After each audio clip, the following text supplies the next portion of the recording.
Destituyen de su cargo al secretario de Comunicaciones del gobierno de Narrias Fura, el señor José Argueta. Creo que les suena ese nombre a ustedes. Pero este video, fíjense que no se trata de su destitución, sino de algo que dijo hace pues ya un tiempo atrás, cuando todavía estaba muy fresquecito el tema del rechazo de la entrada a Honduras de la ministra de Educación de El Salvador. En ese momento, este señor, que ahora se ha quedado pues sin trabajo, dijo algo que hasta el día de hoy no se ha cumplido. Además, comparó al presidente Narrias Fura con el presidente Nayib Bukele. Hay varios políticos hondureños que ven al presidente Bukele como, pues quizás como una amenaza, como si las decisiones que toma el mandatario salvadoreño no solo afectaran a El Salvador, sino también a Honduras. Pero la realidad es otra. Mientras El Salvador decidió, oigan bien, enfrentar directamente a las pandillas y llevar a estos delincuentes, estos pandilleros, a la prisión, en Honduras hay políticos que parece quizás, no sé, tenerles tal vez hasta una admiración, y en algunos casos hasta da la impresión de que los defienden. Algunos ciudadanos creen en la ley divina, otros creen, ¿cómo es que le llaman? En el karma. Y aunque son creencias diferentes, ambas tienen algo en común: la idea de que tarde o temprano cada persona termine enfrentando las consecuencias de sus actos. En aquel momento lo que dijo el entonces secretario de Comunicaciones parecía pues una burla hacia el presidente salvadoreño. Parecía que intentaba desacreditar al presidente Bukele y demostrar que las cosas no terminarían como muchos esperaban. Pero al final, de poco, pues miren, a él le sirvió muy poco aquel intento de desestimar al presidente Bukele, porque mientras trataba de señalar y cuestionar al mandatario salvadoreño, terminó perdiendo su propio cargo. Y ahora queda una pregunta así sobre la mesa: ¿fue simplemente una coincidencia o la vida terminó dándole una lección que él mismo pues no esperaba? Porque como dicen algunos, el karma puede tardar, pero nunca olvida. Ya han movido las piezas del rompecabezas del gobierno Ascura.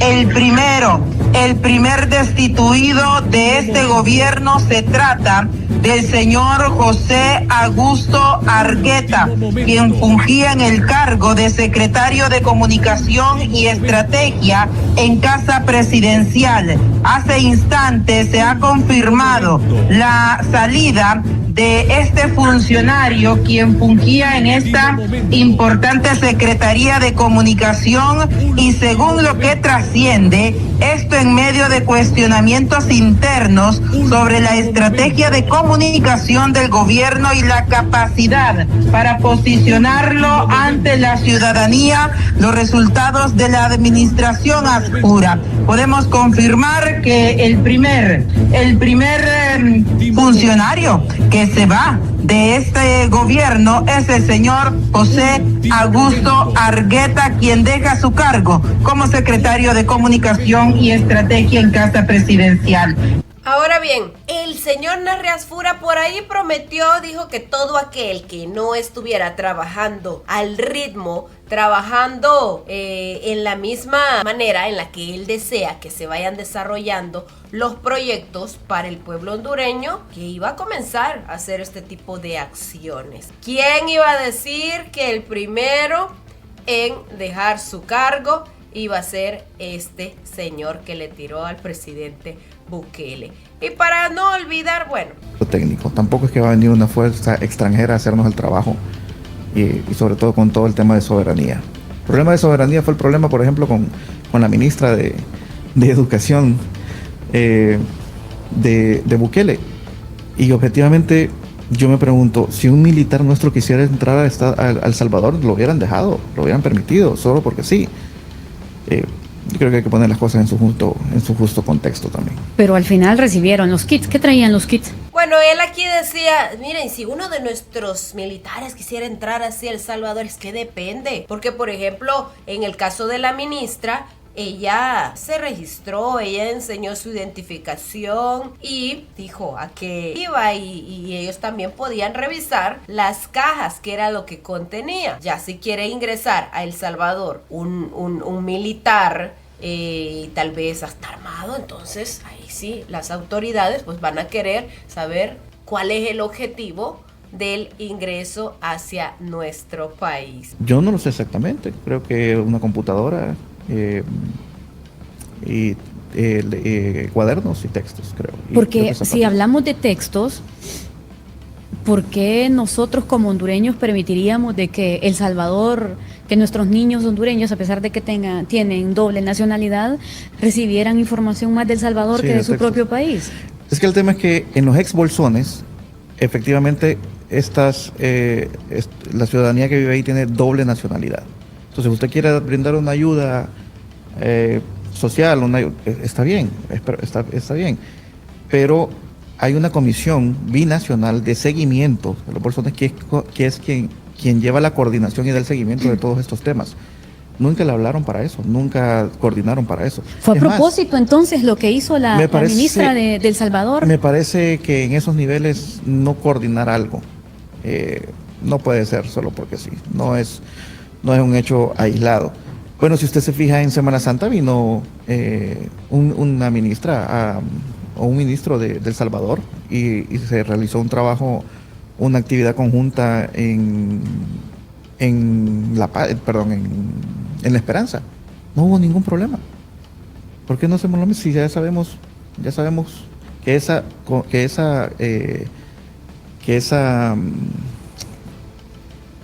ese grupo que le da seguimiento al tema de los bolsones siempre ha trabajado, y ese es su trabajo, de hecho. Y fíjese que... Bueno, aquí, así como él estaba dando su punto de vista acerca de la entrega de esos kits escolares, bueno, son parte del Salvador y como no se pudo ingresar porque pues dijeron no hubo un previo aviso y no, ¿verdad? No le dieron la entrada a la ministra. ¿Qué hizo El Salvador? La orden era entregar los kits, entregar esas computadoras, esas tabletas, esos libros a los niños de esa zona, de allá de Honduras, que tienen doble nacionalidad. No se quedaron con los paquetes.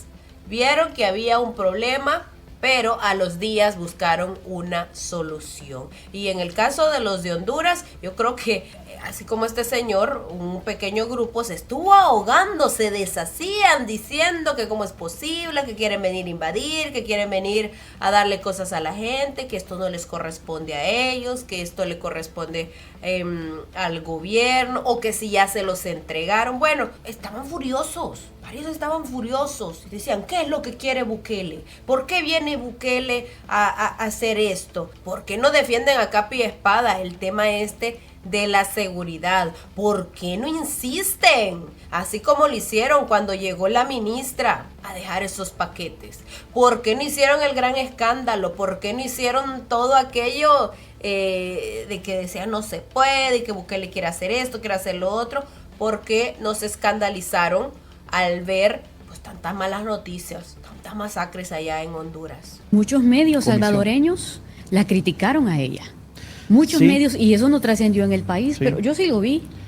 Yo sí lo vi, cómo la criticaban mucho a ella. De hecho, eso decían los medios salvadoreños, que una persona con fatiga militar quiera entrar a El Salvador, ¿qué diríamos nosotros? Pero nosotros parece que pensamos al revés. Por supuesto, pero más que ese tema, llama mucho la atención de cómo Bukele, de una u otra forma, es la percepción de algunos, quisiera como provocar al gobierno. Yo siempre he visto a Nasrias Fura, el presidente, muy ponderado, pero usted como estratega, ¿qué cree usted que pretende Bukele al mandarla a ella? Porque él tuvo que haber sabido. Bueno, ya le dije, no me puedo meter en problemas. Pero ¿qué percibe? Vaya, no me lo diga como secretario de Comunicaciones, dígamelo como un estratega político. Objetivamente, a veces uno quiere que vean al vecino para que no lo vean a uno. Y oigan bien, ella le dijo, no me lo diga como la persona que está en un cargo público, dígamelo así, personal. Entonces si sale con esto, no, es que no quieren que vean los problemas de uno, quieren que vean mejor a lo del vecino. ¿Quién está más emproblemado actualmente? Si hablamos en la actualidad, ¿quién está más emproblemado? ¿El gobierno de Honduras o el gobierno de El Salvador? Y miren qué vueltas da la vida a este señor con estas declaraciones. De verdad que yo me quedé sorprendida cuando dieron por ahí el anuncio de que él era el primero que en el gobierno de Narrias Fura lo destituyeron. Y mire, se me adelanta, porque me decían, esto me lo decían antes de que Narrias Fura, nuestro presidente, se reuniera con Donald Trump en los Estados Unidos. Que Bukele ya no era el niño bonito de Centroamérica, de los Estados Unidos, y ahora le habían quitado el lugar. ¿Es por eso? ¿Son celos, acaso? ¿Siente celos Bukele de papi a la Lo que orden? sucede es que desde el inicio, si usted se pregunta por qué no felicitó, por ejemplo, al presidente Fura, a mí me parece un tema, o sea, es que ni siquiera me cabe por la cabeza, pues, una llamada, un mensaje, ni siquiera, desde el inicio ni siquiera lo felicitó. Ha sido extraño su actuar, pero el presidente Fura siempre ha actuado en el margen y en el marco del respeto, y así lo va a seguir haciendo. ¿Pero qué pretende Bukele entonces? ¿Llamar la tengo idea. atención? ¿Qué? No ¿Generar tengo un conflicto entre Honduras y El Salvador? ¿Qué es lo que han analizado los estrategas del gobierno de Narrias Fura? Esa semana tuvimos 3 incidentes, de hecho. Quisiéramos pensar que aislados, pero como le digo, a ese nivel las cosas no suceden solo porque sí. Si me lo pregunta a mí, no tengo idea. Por ejemplo, sobre todo un tema con los textos. Nosotros estamos entregando 10 millones de textos, que por cierto, el gobierno anterior dice que ellos los dejaron hechos. Y no es cierto. Ellos solo hicieron uno que se llama 28J.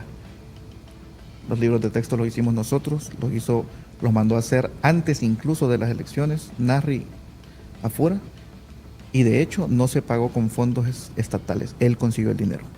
Y hablando de Bueno, miren qué interesante. Dice que desde antes del señor ser presidente, pues él ya tenía adelantado ese trabajo. Ya tenía la certeza que él iba a ganar. ¿Y por qué no tenía ahí preparado algo, digo yo, para el tema de la salud, para el tema de la seguridad? ¿Cómo se preparó con esos textos que dicen de que ahí andan los de Libre atribuyéndose que son ellos los que hicieron posible el proyecto? Pero bueno, ahí están esas declaraciones.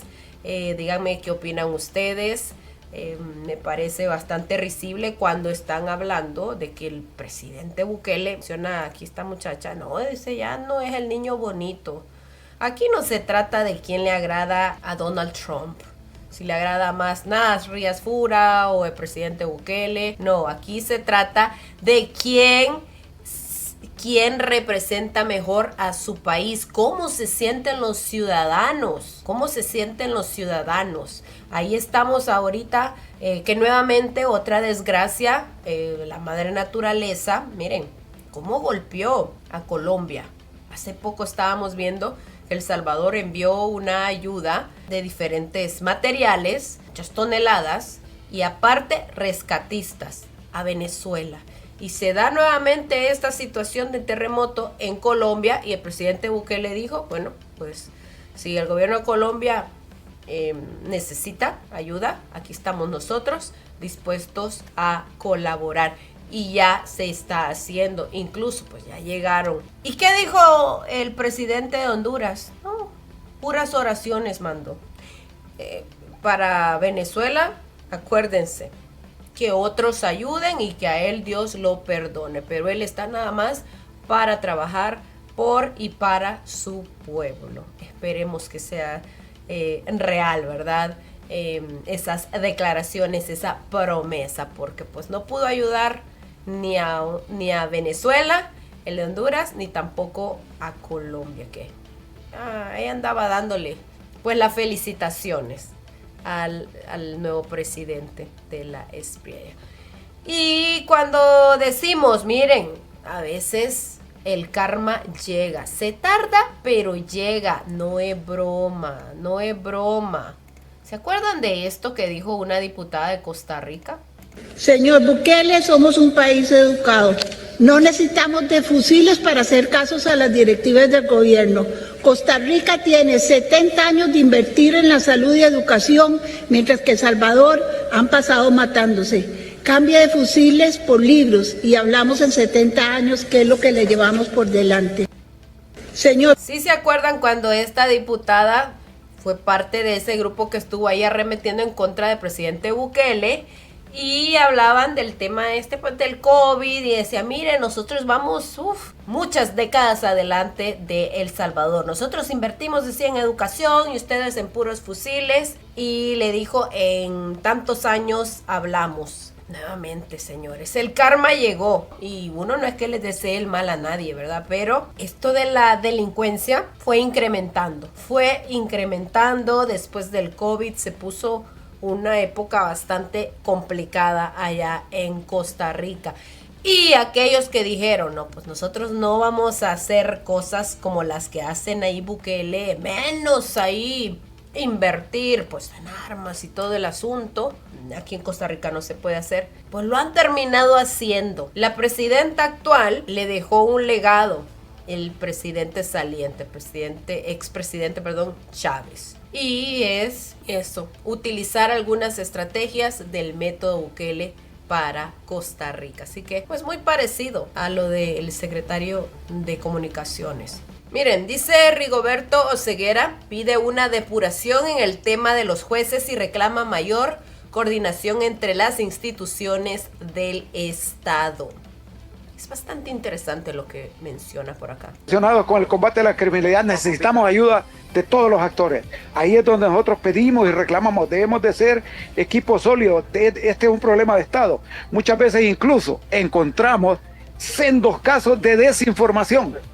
Ustedes mismos han visto que esta semana muchos actores que tienen que ver con alguna publicación en redes manifestaban una masacre en tal lugar, y no es cierto. Eso afecta a la salud de las personas, pero no lo entienden, no lo comprenden el daño que pueden causar. Debemos de pensar las cosas como país, como Estado, porque toda nuestra gente que es vulnerable al final es la más afectada. Desde mi punto de vista tiene que haber una depuración en el tema de los jueces, y se lo vuelvo a consultar porque... Oigan lo que le pregunta, tiene que haber una depuración en el tema de los jueces. Lamentablemente, como le decía anteriormente, ustedes capturan, pero en la población dice, bueno, los capturan con las evidencias y muchas veces quedan en libertad. Sí, es que el tema relacionado con los operadores de justicia debe ser un sistema cíclico de rendición de cuentas. Nosotros hemos hecho esfuerzos infrahumanos por ofrecer una policía con transparencia y lo seguimos haciendo todos los días.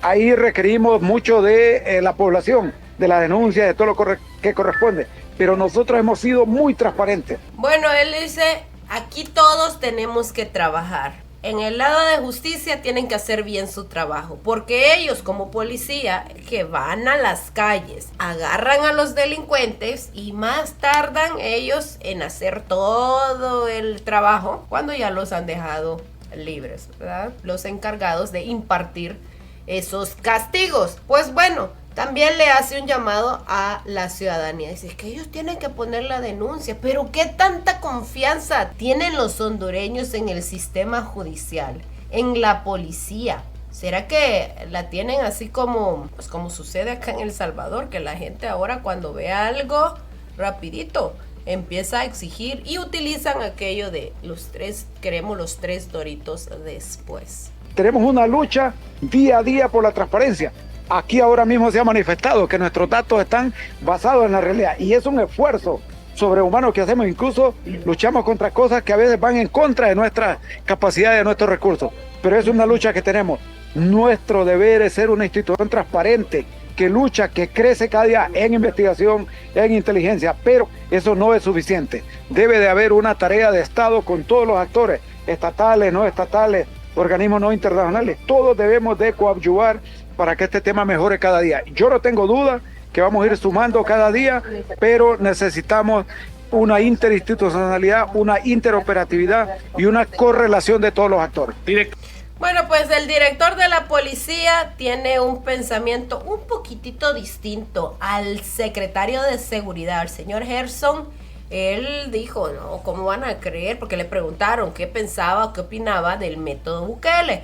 Él dijo, ay, no, es que el método Bukele, ese sí que es fuerte porque pues no respetan los derechos humanos. Y también mencionó del tema de los tatuajes, que tener un tatuaje no significaba que eso era un cheque en blanco para que agarraran ahí a la gente y dijeran, ay, estos son pandilleros. Pero pues muchos nos sorprendimos, pues las autoridades ya más o menos conocen cuáles son los tatuajes que utilizan estas estructuras delincuenciales. O sea, sorprendió pues a los hondureños y a todos los que están ahí pendientes de estas noticias con ese comentario. Un nuevo atentado se ha dado en el centro de la capital. Y algo muy parecido y también sorprendente fue lo que dijo la presidenta de México. En cuanto ha crecido la población penitenciaria, porque también es muy relevante y tiene que haber un trato humanitario en todos los casos.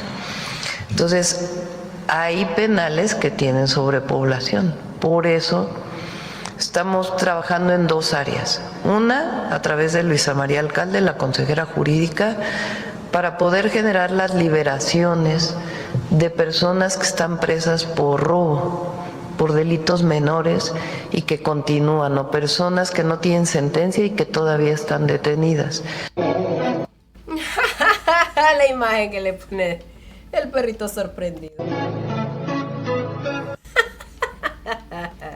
No, ya hablando en serio, como hay una sobrepoblación, pues están madurando ahí la idea de que pues, hay que liberarlos, libérenlos ya porque están muy saturados. Ay, Dios mío, aquí en El Salvador, bueno, pues como hablaban de saturación, todos aquellos defensores de los derechos humanos, yo recuerdo que antes se quejaban y decían, miren cuánta gente hay en los penales, cuánta gente, pobrecitos, están todos ahí hacinados. Eso sí les daba impacto, pero pues no les impactaba ni tampoco resaltaban que en algunos centros penales pues metían a prostitutas, tenían fiestas, tenían electrodomésticos, utilizaban teléfonos celulares para extorsionar a los salvadoreños, a la gente de bien. Eso sí no lo resaltaban.